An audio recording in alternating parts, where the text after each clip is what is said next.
जय जिनेंद्र सभी को। जय जिनेंद्र।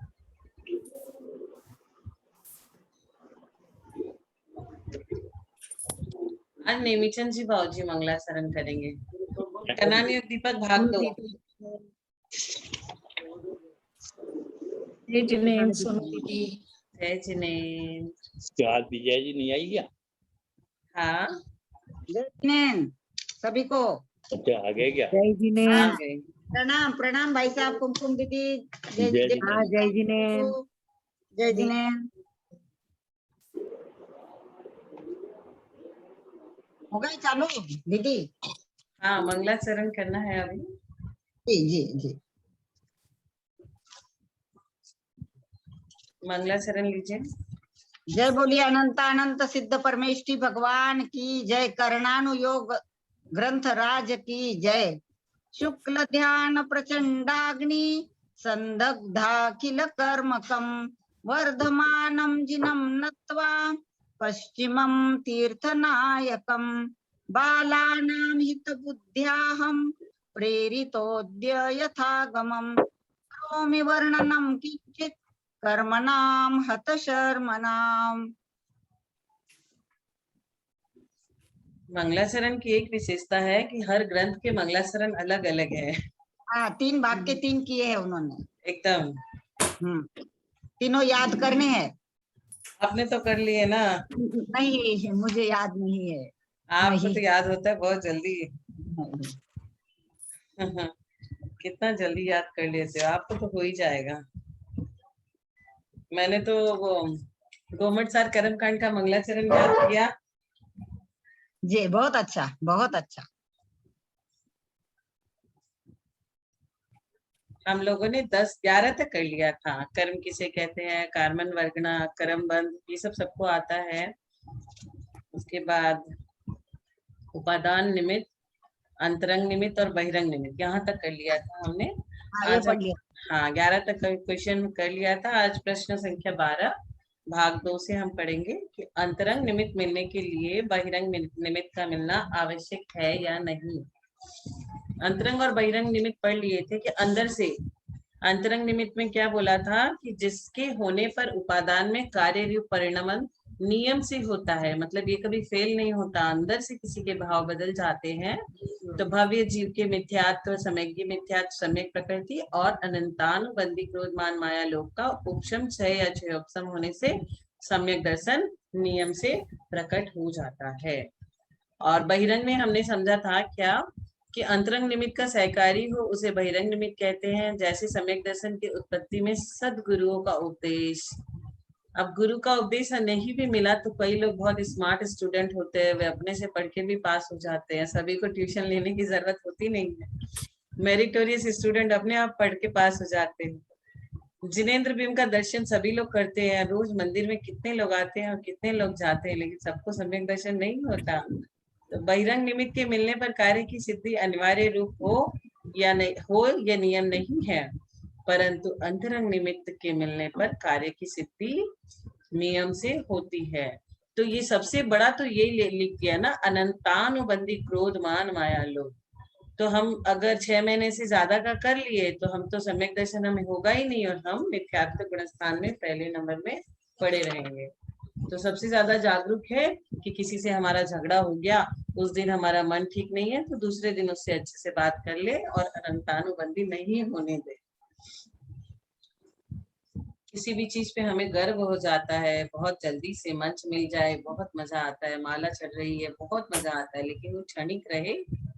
और इस कारण से हम सोच ले कि ये धर्म प्रभावना के लिए जरूरी है, मुझे तो इससे कोई लेना देना नहीं, तो हमें ये अनंतानुबंधी से हम बच सकते हैं। अब प्रश्न जो संख्या 12 में पूछा, अंतरंग निमित्त मिलने के लिए बहिरंग निमित्त का मिलना आवश्यक है या नहीं। तो कहा अंतरंग निमित्त मिलने के लिए बहिरंग निमित्त के मिलने का पुरुषार्थ करना आवश्यक है। जैसे कैसे? जैसे पुत्र प्राप्ति के लिए विवाह आदि करना। जब शादी करेंगे तभी तो बेटा होगा, और शादी करने के बिना बेटा तो हो नहीं सकता है। पर विवादी करने पर पुत्र हो ही जाए, ये कोई नियम नहीं है। किसी ने सोचा मुझे बेटा पैदा करना है, शादी करूं और बच्चा पैदा करूं। शादी उसकी हो गई, लेकिन बच्चा हो या नहीं हो वो जरूरी नहीं है। इतना अवश्य है कि अंतरंग निमित्त की अनुकूलता मिलने पर पुत्र की उत्पत्ति होने में विवाह आदि बाह्य निमित्त का मिलना आवश्यक है, ऐसा कहा गया है यहाँ पे।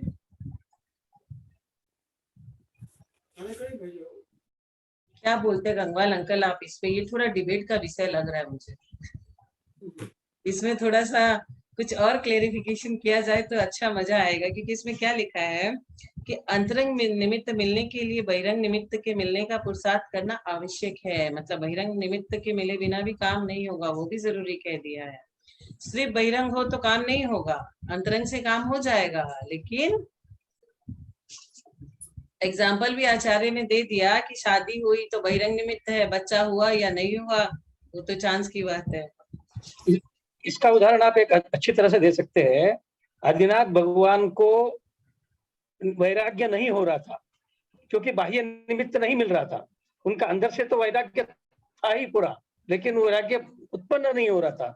जब नीलांजना का नृत्य उन्हें बताया गया, जब बाह्य निमित्त मिला तब उनका वैराग्य उत्पन्न हुआ। मतलब अंतरंग निमित्त होने के बाद बाह्य निमित्त होना जरूरी है। बिना बाह्य निमित्त के कार्य पूर्ण नहीं हो सकता। बहुत बढ़िया, बहुत बढ़िया। क्योंकि उनकी आयु 84 लाख पूर्व की थी, अब 83 लाख पूर्व उन्होंने जी लिया, तभी भी उन्हें वैराग्य नहीं हो रहा। वो राज में बैठे हैं, राजा है, उनका जन्मदिन मनाया जा रहा है। अब देवताओं ने सोचा ये तो क्या हो रहा है, स्वामी को तो हो ही नहीं रहा है वैराग्य। तो नीलांजना को भेजा गया और वो मरने वाली बेचारी नीलांजना, उसके प्राण निकलने वाले, और उसे बोल रहे जाके नित्य करो। हमें कोई बोल दे हमारी अंतिम समय में कि जाके ऐसा करो तो हम बोलेंगे नहीं, तुम्हारा आदेश अभी हमको नहीं मानना। लेकिन वो बेचारी आई करके नित्य किया और भगवान को वैराग्य दिलाया उन्होंने, और उसी समय दूसरी उस शरीर में घुस गया। किसी को तो पता भी नहीं चला क्या क्या परिवर्तन हो गया, और आदिनाथ प्रभु को पता चला अरे ये मैं क्या कर रहा हूँ। इतने में लोकांतिक देव सारे आके पुष्टि कर दिए कि हाँ भाई आपने ठीक कहा, आपने ठीक कहा, आप तो कर लो वैराग्य, एकदम बहुत अच्छा है। लोकांतिक देव का काम ही यही है कि जिसे भी वैराग्य होता है उसको जाकर के उसकी बहुत अनुमोदना करते हैं कि बहुत अच्छा, आप यही करो यही करो, ऐसा उनका काम है। वरना वो कहीं जाते आते नहीं लोकांतिक देव। तो ये बाह्य निमित्त हो गया। अंकल ने बहुत अच्छा एग्जाम्पल देके समझाया कि वहां निमित्त के मिलने से उनका तो करना था, लेकिन वो हो ही नहीं रहा है, तो संबोधन कर दिया उन्होंने और उनका आदिनाथ प्रभु का हो गया। तो ये क्वेश्चन 12 नंबर बहुत बढ़िया से समझ में आ गया। इसका मतलब बाह्य निमित्त जरूरी है। इसमें तो ऐसा ही आचार्य ने ऐसा ही लिखा है कि अंतरंग निमित्त मिलने के लिए बहिरंग निमित्त का मिलना आवश्यक है या नहीं, मतलब वो भी जरूरी है, आवश्यक है। क्योंकि अंतरंग है, भगवान ब्रज वृषभ नाराज सैनन के है, तीर्थंकर प्रकृति है, वो तीर्थंकर बनेंगे। लेकिन कोई आके उन्हें वैराग्य दिलाए तो फिर उनको उनका कार्य हो, तो वही बाह्य निमित्त हो गया। तो गुरु की देशना कितनी जरूरत है। मतलब यहाँ पे मेरिटोरियस स्टूडेंट का भी काम नहीं चलेगा, गुरु की देशना से ही उसका कल्याण होगा। अब 13 नंबर का प्रश्न, हम लोग धीरे धीरे पढ़ के अपने चरित्र में उतारते जा रहे हैं। अपने को कोई जल्दी तो है नहीं, कौन सी चीज कब किसको समझ में आ जाए, कब किसका कल्याण हो जाए, कोई पता नहीं। तो 13 नंबर, कोई भी क्वेश्चन में जो भी व्यक्ति कुछ भी अपना ऐड ऑन करना चाहता है कि हाँ ये एग्जाम्पल यहाँ पे बहुत अच्छा है, तो आप लोग बताएं, जरूर बताएं। अपने पास अपने ज्ञान को छुपा के न रखें। समर्थ कारण किसे कहते हैं? उपादान और निमित्त की अनुकूलता को समर्थ कारण कहते हैं। मतलब उपादान भी है और निमित्त भी है, दोनों बढ़िया से मिल गए तो इसे समर्थ कारण कहते हैं। कार्य की सिद्धि न केवल उपादान कारण से होती है और न केवल निमित्त कारण से। सिर्फ निमित्त होने से भी कार्य नहीं होगा और उपादान होने से भी कार्य नहीं होगा। आटा में रोटी बनने की क्षमता है, लेकिन सिर्फ आटा पड़ा रहेगा तो रोटी नहीं बनेगा। तो उसको चकला बेलन ये सब निमित्त कारण मिलेंगे तभी उसका कल्याण। और चकला बेलन केवल अकेला है तो उससे भी उसका काम नहीं बनेगा। तो दोनों की अनुकूलता रूप समर्थ कारण से होती है। एक द्रव्य दूसरे द्रव्य का उपादान कारण नहीं हो सकता, पर निमित्त कारण अवश्य होता है। एक द्रव्य दूसरे द्रव्य का उपादान कारण नहीं हो सकता, लेकिन वह उसका निमित्त हो सकता है। तो द्रव्य में क्या क्या आता है? द्रव्य की डेफिनेशन में द्रव्य 6 प्रकार की। मैं तो कभी बाल बहुत पढ़ा रही हूँ बच्चों को, वो यहाँ पे भी काम आ जाता है। उसमें है तो जीव, अजीव, ये सब जो पुद्गल, धर्म, अधर्म, आकाश, काल, ये सब द्रव्य है। तो इसमें क्या कहा कि एक द्रव्य दूसरे द्रव्य का उपादान कारण नहीं हो सकता, पर निमित्त कारण अवश्य होता है। समर्थ कारण का यही मतलब है कि उपादान और निमित्त दोनों हमारे पास अवेलेबल है, तो हमारा काम हो जाएगा। अब आ गया आचार्य 14 नंबर प्रश्न में, भव्य किसे कहते हैं? एक निमित्त और है। हाँ अंकल बताइए ना। एक बलाधार निमित्त, हाँ, जो बल से कार्य को पूर्ण करता है, उसे बलाधार निमित्त कहते हैं। मतलब बल के जोर से, जबरदस्ती, ये नहीं तुम्हें ऐसा करना ही पड़ेगा, ये तो जो बल के प्रयोग से कार्य करवाना बलाधार निमित्त कहलाता है।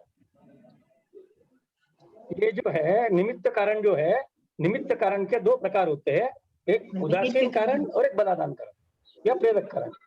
तो उदासीन कारण जो है वो उपादान में कार्य हो रहा है या नहीं हो रहा है, इसका उसको कोई लेना देना नहीं है, वो सिर्फ कारण बनता है, उसको उसका लेना देना नहीं है। और बलादान कारण या प्रेरक कारण जो है वो उपादान में कार्य करवाने की कोशिश करता है, उसको आगे प्रेरणा देता है, तो वो बलादान कारण हो गया। जब चलो चलो चलो, जैसे हमको सब समझो बोल रहे हैं कि भाई ये प्रश्न आप प्रैक्टिस करना है, आपको करो, हमको प्रेरणा देते हैं, आपको एक स्टडी करना है, आपको एक शास्त्र पढ़ना है, आपको स्वाध्याय करना है, तो ऐसे हमको प्रेरणा देने वाले मिले तो हमारे में कार्य होगा, लेकिन वो कार्य हमको ही करना पड़ेगा, उपादान हम ही है, वो कुछ नहीं कर सकते। और कुछ लोग ऐसे है कि भाई ठीक है क्लास चल रही है 60 लोगों की क्लास जब चल रही है तो लेक्चरर लेक्चर दे रहा है, तो उसमें वो लेक्चरर या जो वो शिक्षा दे रहा है वो हर एक स्टूडेंट्स को ये तुम करो बोल के नहीं बोल सकता, हर एक स्टूडेंट को प्रेरक नहीं बन सकता। जिसको सीखना है सीखेगा, जिसको नहीं सीखना है नहीं सीखेगा, तो वो उदासीन हो गया। इस तरह ऐसे जूम मीटिंग उसमें निमित्त है। हम लोग जो स्वाध्याय करते हैं 60 लोग सुबह, अभी जो स्वाध्याय करते हैं इसमें निमित्त बन रही है जूम लिंक। तो जूम लिंक कौन सी हो गई? जो दो निमित्त हो गई ना, जिसमें ये उदासीन हो गई। इसको कोई मतलब नहीं 1 जन करे, 10 जन करे, 20 जन करे, ये अपना बस निमित्त बन गई कि हाँ मीटिंग चल रहा है और स्वाध्याय हो रहा है।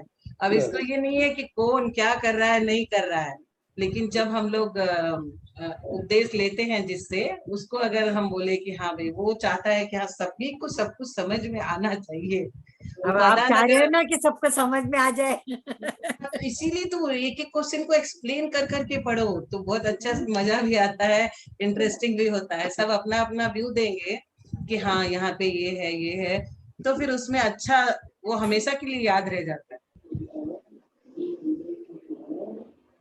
इसको ये जो एक द्रव्य दूसरे द्रव्य का उपादान कारण नहीं हो सकता, निमित्त कारण अवश्य बन सकता है। तो इसका अपना कर्मकांड का उदाहरण हम लेते हैं कि पुद्गल कर्मान वर्गनो ही द्रव्य कर्म में बदल सकते हैं। उसका निमित्त भाव कर्म हो सकता है, भाव कर्म वो अमूर्तिक है, जो हमारे जीव के भाव है वो अमूर्तिक है, वो मूर्तिक नहीं बन सकते। वो जीव द्रव्य जो अमूर्तिक जो है वो मूर्तिक नहीं बन सकता, वो द्रव्य कर्म में परिणत नहीं हो सकता। लेकिन जो उन पुद्गल कार्मान वर्गनो जो है, वर्गना जो है, वो कार्मान वर्गना को द्रव्य कर्म में परिणत करने के लिए हमारा भाव कर्म काम आता है। तो यहाँ पुद्गल ही पुद्गल में परिवर्तित होता है, भाव परिवर्तित नहीं हो सकता। तो एक द्रव्य जो है पुद्गल द्रव्य पुद्गल में ही परिणत होगा। तो वो है, एक द्रव्य दूसरे द्रव्य का उपादान कारण नहीं बन सकता। हमारे भाव द्रव्य जो है, हमारे ऐसा, और इसको और सीधी भाषा में यदि बोलना है तो आदमी का बच्चा आदमी होगा, दूसरा नहीं हो सकता। वैसे तो एक द्रव्य दूसरे द्रव्य का उपादान कारण नहीं बन सकता, ऐसे समझना है। तब ये बढ़िया से समर्थ कारण समझ में आ गया हम लोगों को। सारे दीदी एग्जाम्पल ये भी समझ लेते हैं अपन, उपादान किसे कहते हैं। पहले तो अपने को ये समझना उपादान किसे कहते हैं और निमित्त किसे कहते हैं। हाँ, बोल रहे कोई उपादान? ये तो कल लास्ट क्लास में अपने समझे थे। हाँ, वो जो हम लोग घड़ा बनाता है कुम्हार, तो उसमें उपादान कौन है? उपादान है घड़ा। घड़ा में शेप आता है, घड़ा बन के रेडी होता है, और कुम्हार मिट्टी उसको उपादान है, मिट्टी उपादान है। मिट्टी उपादान है, मिट्टी से घड़ा बनता है, उसमें शक्ति हाँ। है बनने की, और कुम्हार उसको घड़े का शेप देता है। तो वो सारे निमित्त कारण। हाँ, उपादान की परिभाषा ही ऐसी है कि जो स्वयं कार्य रूप परिणत होता है वो उपादान। जो स्वयं कार्य रूप परिणत हो रहा है, जैसे मिट्टी हो रही है घड़े रूप, वो कुम्हार नहीं हो रहा है घड़े रूप। कुम्हार वैसे ही रहेगा, हाँ, उसका कुम्हार कन्वर्जन वैसे, नहीं वो होगा। चाक तो वैसे, वो निमित्त हुए। डंडा वैसे, सब वैसे ही है। कुम्हार और चाक तो निमित्त हुए। हाँ, वो हुए। निमित्त कारण, और मिट्टी उपादान कारण। हाँ, तो निमित्तक कारण वैसे के वैसे रहेंगे, उसका कन्वर्जन नहीं होगा। रोटी बनाने में भी आटा चेंज हो रहा है, आटा की पर्याय बदल जा रही है, वो आटा से रोटी बन रही है, पर तो बेलन, आटा चकला, उपादान कारण। अग्नि, वो सब निमित्त वैसे के वैसे है। हाँ, आटा उपादान कारण है रोटी का। हाँ, ये ध्यान रखना अपने को, फिर कहीं गड़बड़ नहीं होती। हाँ, इसमें कुम्हार के इसमें हम ये समझ सकते हैं कि कुम्हार अपने हाथ से उसको शेप दे रहा है, तो वो प्रेरक कारण बन रहा है। लेकिन नीचे चक्री जो घूम रही है, जिस किले से वो घूम रहा है, वो निमित्त कारण है। वो प्रेरक मतलब वो उदासीन कारण है। वो उदासीन कारण है। घड़ा अच्छा बनो, बुरा बनो, कैसा भी बनो, उसको कोई मतलब नहीं है। लेकिन कुम्हार जो है उसको शेप दे रहा है, तो उसका प्रेरक बन रहा है। तो कुम्हार प्रेरक कारण है, और वो चाक और लकड़ी जो है ये सब उदासीन कारण। एकदम बढ़िया। ये सारी चीज हम लोगों को समझाया जा रहा है कि हम लोग को कब वैराग्य हो और हमारी आत्मा का कब कल्याण हो। हमारी आत्मा को उपादान में रख के हम कब अपना कल्याण करें, क्योंकि हर आत्मा में, हर भव्य आत्मा में मोक्ष मार्ग जाने की क्षमता है, अगर वो कुमार कितना मेहनत करता है उसके पीछे। वैसे हम भी इसमें लग जाए तो हमारा भी कल्याण होगा। इतना सारा एग्जाम्पल आचार्य लोग देते हैं, कभी मिट्टी का, घड़े का, रोटी का, चाक का, सारा हम ही लोग के लिए देते हैं। तो ये वाला हम लोग को अब 13 नंबर क्वेश्चन तक अच्छे से समझ में आ गया। 14 नंबर क्वेश्चन लेते हैं, भव्य किसे कहते हैं। तो जिस जीव में सम्यक दर्शन, सम्यक ज्ञान और सम्यक चारित्र प्राप्त करने की योग्यता हो, मतलब रत्नत्रय की प्राप्ति की योग्यता हो, उसे भव्य कहते हैं। भव्य जीव ही मोक्ष का पात्र होता है, परंतु मोक्ष प्राप्त हो चुकने के बाद उसमें भव्यत्व भाव नहीं रहता।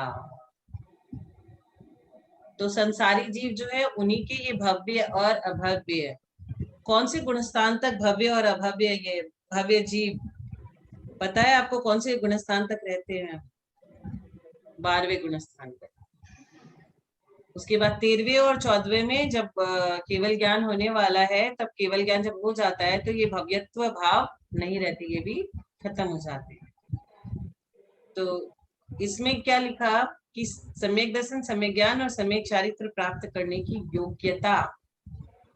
तो अब एक दिन क्या हुआ, एक पंडित जी थे, उनको किसी ने बोल दिया कि आप अभव्य हो। तो पंडित जी इतना दुखी हुए कि सीधे ट्रेन पकड़ के आचार्य श्री गुरुवर विद्यासागर जी के पास पहुंच गए, और पहुंच के बोले, गुरुवर मुझे ऐसा ऐसा कहा गया है, इतनी गंदी मुझे गाली दी गई है कि मुझे कहा आप भव्य नहीं अभव्य हो।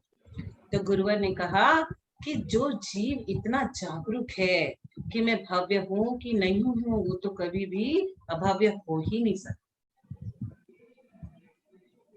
सोचिए क्या क्या क्राइटेरिया है। अब ये तो केवली गम्य विषय है, कौन भव्य कौन अभव्य हो तो केवली गम्य विषय, हमें तो पता भी नहीं। लेकिन अगर हम जागरूक है रत्नत्रय के प्रति, हमें इच्छा होती है कि हमें सम्यक दर्शन, सम्यक ज्ञान, हमारा चारित्र सब सुधरे, कैसे सुधरे, तो वही भव्यता की निशानी है। अभव्य जीव को ये सब चीज कभी भी अच्छी नहीं लगेगी। इसमें ध्यान रखना है कि सारे भव्य जीव मोक्ष जाएंगे ये नियम नहीं है, नहीं है। लेकिन जो मोक्ष जाएंगे वो भव्य ही रहेंगे।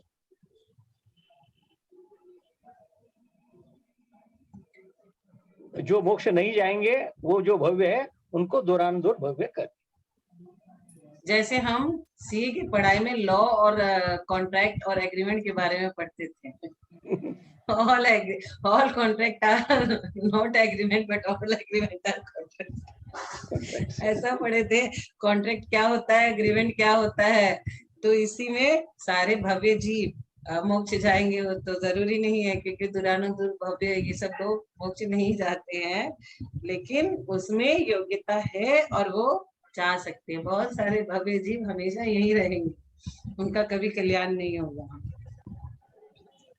तो आगे आया ही हो। अगला क्वेश्चन यही आ गया 15 नंबर। क्या सब भव्य जीव को मोक्ष की प्राप्ति होती है? नहीं नहीं, दुरानुदूर भव्य को मोक्ष कभी भी प्राप्त नहीं होता। योग्यता के कारण ही उसको भव्य कहते हैं, परंतु उसे अपनी योग्यता को विकसित करने के लिए कभी भी निमित्त नहीं मिलते। इसके लिए सबसे बढ़िया एग्जाम्पल है, जब स्त्री की शादी होती है तो उसमें बच्चे पैदा करने की क्षमता होती है, लेकिन वो अगर विडो हो जाए तो वो बच्चा पैदा नहीं कर सकती।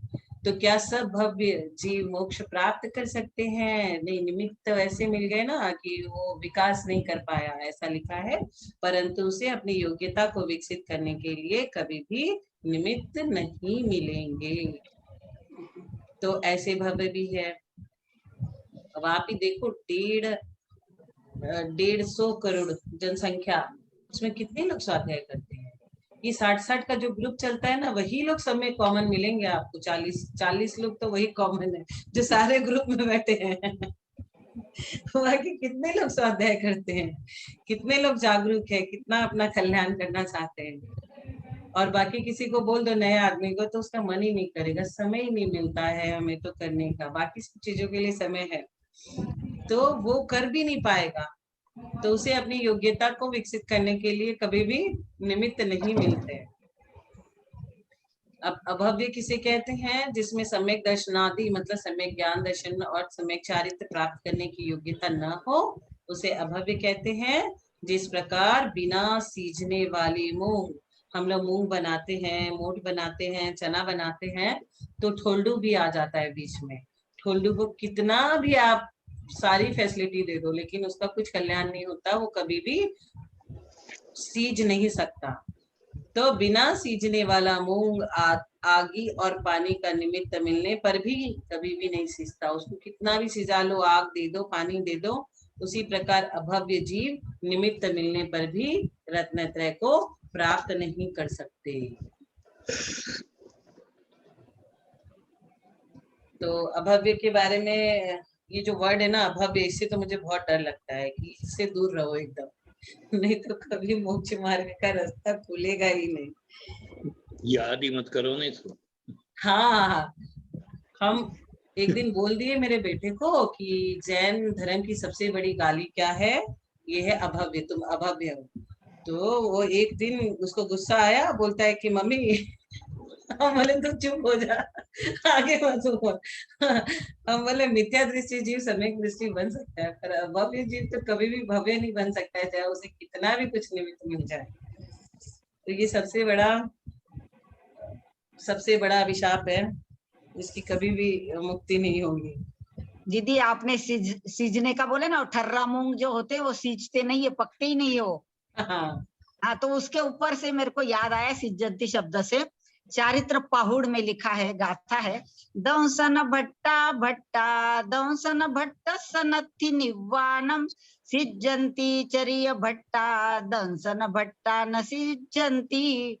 बहुत अच्छी गाथा। इसका अर्थ ऐसा है कि दर्शन से जो भ्रष्ट हो गया, यानी सम्यक दर्शन से जो भ्रष्ट हो गया, वो कभी भी नहीं वापस ये रख सकता है। जो चारित्र से भ्रष्ट हुआ वो जरूर वापस आरूढ़ हो सकता है। दर्शन उसका गया नहीं, चारित्र ही गया। चारित्र को वो वापस धारण कर सकता है, परंतु जो दर्शन से भ्रष्ट हो गया है वो कभी भी निर्वाण नहीं प्राप्त कर सकता। बहुत सुंदर गाथा है, चारित्र पाहुड़ की है, बहुत सुंदर, मुझे अच्छी लगती है इसलिए।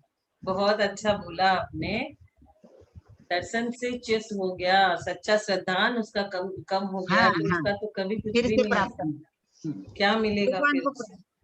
बहुत अच्छी बात है, अच्छा लगता है मुझे ये। 17 नंबर आंटी समझाइए। कौन सा नंबर पढ़ूं? 17 एक एक सब पढ़ते हैं ना, मजा ऐसे इंटरेक्शन हाँ, अच्छा करके लगता पढ़ते है। हैं। 17 नंबर का प्रश्न पढ़ रही हूँ। कर्म के कितने भेद है?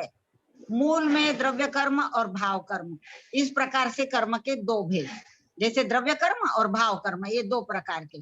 फिर कर्म रूप परिणत पुद्गल द्रव्य का जो पिंड है उसे क्या कहते हैं? द्रव्य कर्म। यानी कर्म रूप जो परिणत हो गया है, पुद्गल द्रव्य जो कर्म रूप परिणत हो गया है, जो कार्माण वर्गणाएं बन गई है, कर्म रूप कार्माण वर्गणाएं कर्म रूप परिणत हो गई है, उसे क्या कहेंगे अपन? द्रव्य कर्म। तथा उसकी शक्ति जो है वो उसे कहेंगे अपन भाव कर्म।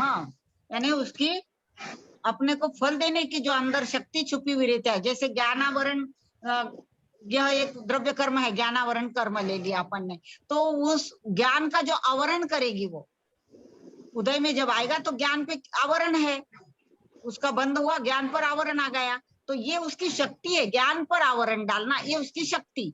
और जो कार्मण वर्गनाएं ज्ञान पर आवरण डाल रही है वो है द्रव्य कर्म, और शक्ति जो है उसमें छुपी हुई वो है भाव कर्म, ऐसा लेंगे। द्रव्य कर्म की उदय अवस्था का निमित्त पाकर जीव में जो राग द्वेष रूप परिणति होती है उसे भी कहते हैं भाव कर्म। यानी द्रव्य कर्म उदय में आया और उसके कारण जो अपने जीव में राग द्वेष आदि परिणाम हुए उसे क्या कहेंगे अपन? भाव कर्म, उसे भी भाव कर्म कहते। द्रव्य कर्म के भेद कितने हैं? तो द्रव्य कर्म के दो भेद बताए, घाती और अघाती। इस प्रकार से उन्होंने इसके भी दो भेद किए, यानी कर्म दो प्रकार के, द्रव्य कर्म और भाव कर्म। और द्रव्य कर्म किसे कहा उन्होंने? कि जो कार्माण वर्गणाएं कर्म रूप परिणत हो गई है वो है द्रव्य कर्म, पुद्गल का पिंड है वो, है ना। और फिर भाव कर्म किसे कहा? कि उसके अंदर जो शक्ति है वो भी भाव कर्म। और द्रव्य कर्म के कारण उदय अवस्था में, जब द्रव्य कर्म उदय में आता है तो उस समय अब जीव के जो राग द्वेष आदि रूप परिणाम होते उसे भी भाव कर्म कहते।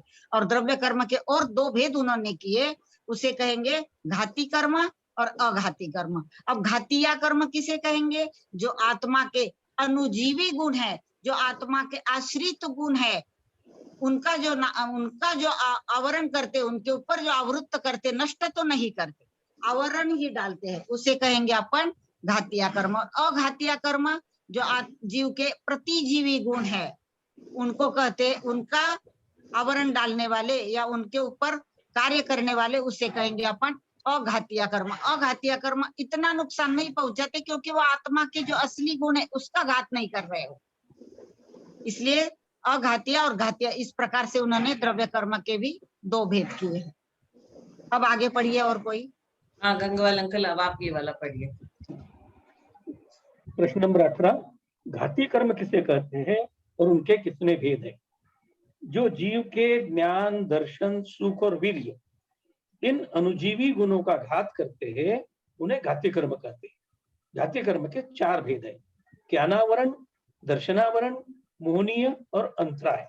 ये कर्म जीव के क्रम से ज्ञान, दर्शन, सुख और वीर्य गुण का घात करते हैं। हमारा सवेरे जीव कर्म कांड में भी यही विषय चल रहा है अभी। कर्मों के 8 भेद कौन से है और किसका क्रम कहाँ आता है। तो यह अंतराय कर्म जो है, जब 8 कर्मों का नाम लिया जाता है तब उसको 8वें नंबर पे लिया जाता है, लेकिन जब घातिया गतिया करते हैं तो वेदनीय को उठा के नीचे चले लेके जाते हैं और अंतराय को ऊपर लेके चले जाते हैं। तो उसका कारण क्या है, वो उसकी चर्चा भी सवेरे के क्लास में चल रही है। वेदनी को बोलते हैं कि वेदनी मोहिनी के गोदी में बैठा रहता है। जी जी बिल्कुल, बहुत सुंदर, बिल्कुल सही। बहुत सुंदर। क्यों? क्योंकि मोहिनी हाँ आंटी आप बताइए, वेदनी मोहिनी के गोद में क्यों बैठा रहता है? दीदी, उसका कारण यह है कि मोहनी के सद्भाव में ही वेदन होता है। वेदनीय कर्म काम कब करता है? जब मोहनीय कर्म बचा हो। तो मोहनीय है राजा, तो उसके होने के, उसके उपस्थिति में ही वेदनीय कुछ कर सकता है। और सबसे ज्यादा जो कर्म परमाणु है ना, वो वेदनीय को ही मिलते हैं, क्योंकि हर पल अपने को सुख और दुख का अनुभव होता है। सबसे ज्यादा खर्च वेदनीय का है ना, इसलिए उसको माल भी ज्यादा मिलता है। हर समय उदय में आते ही रहते, घड़ी घड़ी में अपने को सुख दुख होता है, प्रतिक्षण सुख और दुख का अनुभव, प्रति समय रुकता ही नहीं प्रति है। समय सबसे ज्यादा अनुभवन अपन वेदन जो करते हैं सुख दुख का, इसीलिए उसके पास मटेरियल भी ज्यादा आता है। तो इसमें जो कर्मकांड- बताया क्या, हाँ आंटी, कर्मकांड की गाथाएं बहुत अच्छी है दीदी, अभी जो चल रही है ना, बहुत अच्छी गाथाएं है सब। 14, 15, 16, हाँ, बहुत अच्छी गाथा है। वो जो है ना कर्मकांड, वही तो करना नहीं, दीपक भाग 2 ये जी, वाला जी, उसी का ही तो है। जी बिल्कुल। तो हम लोग अच्छे से दोनों समय समझ जाएंगे तो बहुत अच्छा से, बहुत कुछ तो तत्वार सूत्र में भी कर लिया हमने। रतनलाल जी बेनाड़ा साहब थे ना, तो वो ज्यादातर अभी इन दिनों जाने के आखिरी आखिरी समय में सारे जितने भी शिविर लगाते थे कर्णानुयोग के ही लगाते थे। हाँ, बहुत शिविर लगाए उन्होंने आखिरी आखिरी में कर्णानुयोग के। बहुत अच्छा पढ़ाते हैं, बहुत अच्छा। बहुत अच्छा। मैं लाभ नहीं ले पाई उनके यानी आमने सामने, टीवी के माध्यम से तो बहुत पढ़ा उनसे, पर मैं से क्लास पढ़ते में हैं। अटेंड कर पाई। बहुत अच्छा पढ़ाते थे वो कर्णानुयोग।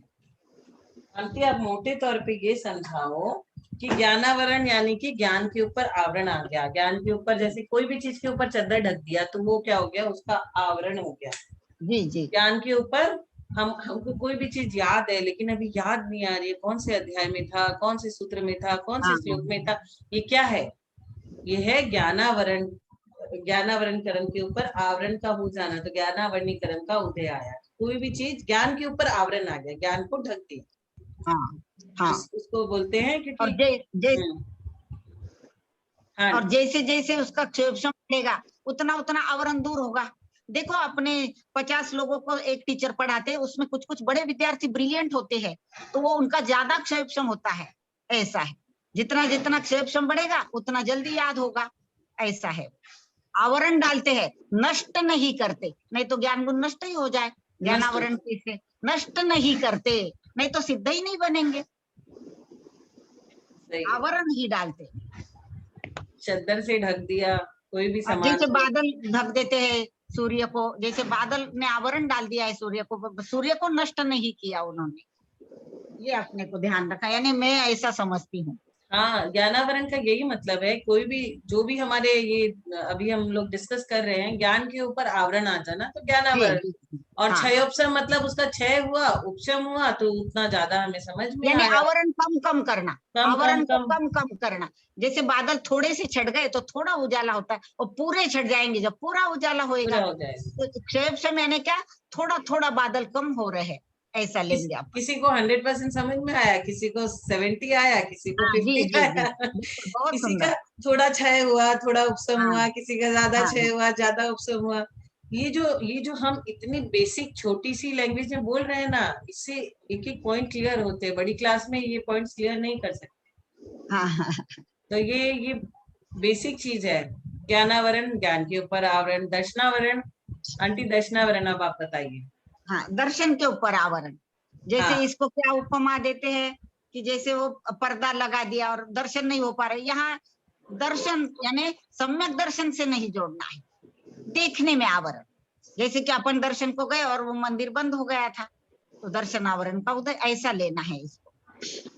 एक बार इसको मांगी पर्दे की उपमा देते हैं ना, निमितन जी भाई साहब, पर्दा ही बोलते कि नहीं, ये दर्शन आवरण। हाँ, एक बार बिल्कुल ऐसा ही लेना। एक बार मांगी तुंगी क्या मंदिर जब बना था 2-3 साल पहले, अभिषेक हो रहा था, तो मैं वहां पे गई थी कि मैं दर्शन करूंगी पहाड़ी पे जाकर के। और मुझे पता नहीं था कि ये 50 किलोमीटर जगह है, इसको जाने में तो 2-3 घंटे लग जाएंगे। मैं सोची 50 किलोमीटर 1 घंटा हो गया, इतना समय लगा, इतना समय लगा। मेरी रिटर्न की फ्लाइट का टाइम हो गया और मैं ऊपर दर्शन करने ही नहीं जा पाई, नीचे ही जो चल रहा था। दर्शन करके वापस आई तो मेरा दर्शनावरणीकरण का उदय हुआ और मैंने फ्लाइट उसे छोड़ी नहीं, तो मेरी फ्लाइट अपने आप मिस हो गई। मैं ले भी नहीं पाई। मतलब कि हम गए किस लिए थे, हम गए थे दर्शन करने के लिए। अब दर्शन हुआ नहीं तो नीचे के दर्शन करके नहीं आना चाहिए था, रुकना चाहिए था। तो ये सब जो होता है, दर्शनावरणीकरण का उदय आया, इतनी दूर से जाने के बाद भी काम नहीं बना। तो होता है, हर समय इंसान का एक जैसा नहीं होता, हर समय एक जैसा समझ में आता नहीं। कभी ज्यादा अच्छे से समझ में आता है, कभी वही चीज समझ में नहीं आती, कभी एक बार में समझ में आ जाती है। और दर्शनावरणीकरण का जिसका जिसका उदय होता है, उसको बोल दो कि भाई यहाँ पे जाना है आज मंदिर, चलोगे क्या? तो वो 10 तरह के बहाने निकाल के बताएगा, सारे बहाने गिना देगा अपने आप। हाँ गंगवाल अंकल, हम लोग तो जो क्वेश्चन कर रहे थे उसी में आ जाते हैं फिर से। कहाँ गए गंगवाल अंकल?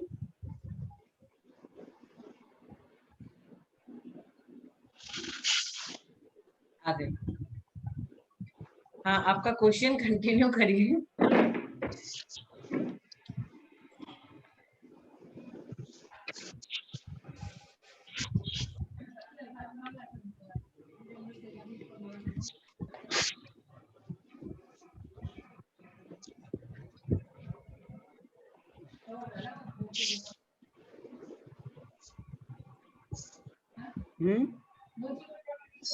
लीजिए कुछ।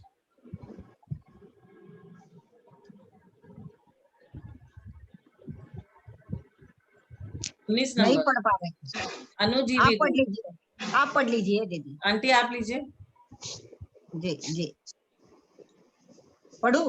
हाँ हाँ 19। हाँ हाँ 19 नंबर, अनुजीवी गुण किसे कहते हैं? अपन ने तो पहले देखा घातिया कर्म उसे कहते हैं जो जीव के अनुजीवी गुणों का घात करता है। इसलिए यहाँ प्रश्न उठा है कि अनुजीवी गुण किसे कहते हैं? तो जिनके रहते हुए जीव का जीवत्व सुरक्षित रहे उन्हें क्या कहते हैं? अनुजीवी गुण।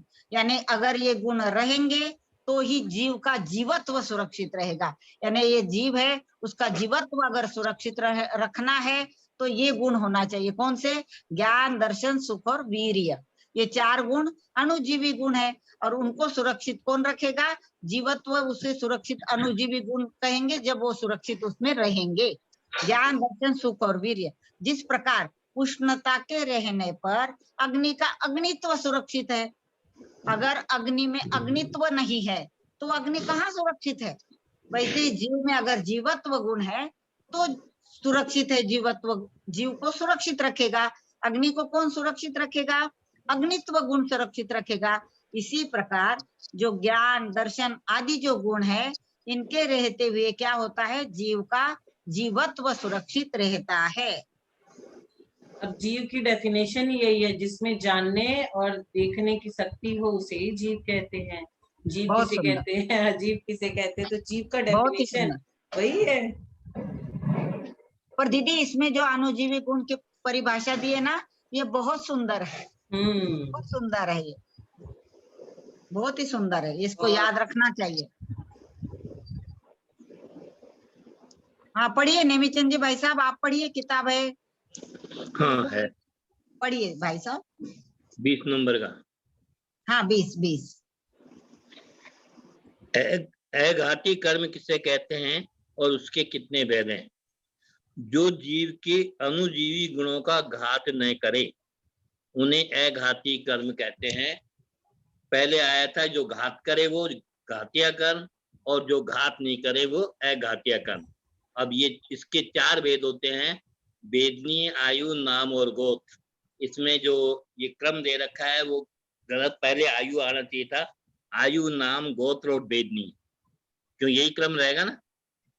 हाँ यही क्रम, इनका यही क्रम। हाँ, ये कर्म क्रम से जीव के अभ्यावादत्व, अवघानत्व, सूक्ष्मत्व और अगुरु लघुत्व गुणों का घात करते हैं। ये गुण जीव के प्रतिजीव गुण कहलाते हैं। पहले वाले कहलाते थे अनुजीवी और ये कहलाते हैं प्रतिजीवी। हाँ। अंकल इसमें क्या समझेंगे हम लोग कि जो 8 कर्म है उसमें से 7 कर्म का बंध हमें निरंतर होता रहता है। हाँ, लेकिन आयु कर्म का निरंतर नहीं होता। आयु का पर्याय में एक ही बार होता है।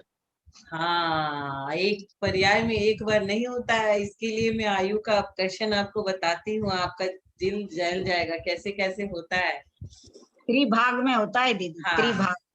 देखिए आपकी आयु मान लीजिए 80 वर्ष है, 81। नहीं वो तो कारण हो गया कि उस समय होता, लेकिन एक ही बार ही तो होगा वो। हाँ होगा तो एक ही बार। 8 अपकर्ष कहलाएंगे, हाँ, अपकर्ष काल 8 अपकर्ष काल आएंगे। आयु कर्म का बंध तो एक ही बार होगा, एक पर्याय में। हाँ, एक पर्याय में एक बार होगा, लेकिन बाकी 7 कर्मों का बंध प्रति समय होगा। तो बस। आयु कर्म का बंध दूसरे अपकर्ष काल में भी होता है। जो आयु कर्म सबसे ज्यादा आयु बंधेगी वो मैक्सिमम जो रहेगी उसके माना अंदर जाएगा। मिनिमम वाला हाँ, घुस हाँ। जाता है। हाँ, हाँ। बिल्कुल। हाँ, पहले 10 आयु हुआ, कर्म फिर का बंध 15 तो हुआ, होगा। तो वो 15 माना जाएगा, 10 नहीं, फिर 6 हाँ। हुआ तो वो इस तरह से इसका कैलकुलेशन है। हाँ, बिल्कुल तो सही है, बंध तो ऐसा ही होगा, है। लेकिन जो सबसे ज्यादा है वो पकड़ा जाएगा। वो पकड़ा जाता है। हाँ। बहुत और अच्छा है। बाकी के जितने 7 कर्म हैं वो सारे हमारे प्रति समय हमें ज्ञान के ऊपर आवरण आ गया, ज्ञानावर्णी कर्म का उदय, दक्षिणावर्णी, मोहिनी, अंतराय। अंतराय हमें कितना सब चीजों का होता है, ज्ञान का, दान का, लाभ का, सब चीज का अंतराय चलता रहता है। वेदनी है, ये सब हमेशा चलते रहते हैं, हर समय चलते रहते हैं। बस ये आयु कर्म है जो अपने क्योंकि समय समय पे हो गया है, समय हो गया। समय हो हाँ, गया। हाँ, तो एक मिनट सवेरे के स्वाध्याय में हमने जो पढ़ा है उसमें से हमें एक और ये भी ध्यान रखना है कि घाती कर्म जो है वो सिर्फ जीव से संबंधित है, और अघातिया कर्म जो है वो जीव और शरीर से संबंधित है। बिल्कुल बिल्कुल। ये नया सुनने को मिला सवेरे। इसके नहीं, पहले अच्छा बताया। हाँ, मैंने भी सुना भाई साहब। हाँ, नेमीचंद जी भाई साहब, आप मैं हम सब अपन सभी क्लासों में रहते हैं। समाधि हाँ। तंत्र है, आहार विज्ञान है, मैं सभी क्लास में रहती 9:30 तक। हम्म, सभी क्लास ज्वाइन करती हूँ। नेमीचंद जी भाई साहब भी रहते हैं, आप भी रहते ही होंगे। नहीं, मैं 8 बजे के बाद नहीं रहता। हाँ, समाधि तंत्र भी अच्छा लगता है। हम्म। तो अगर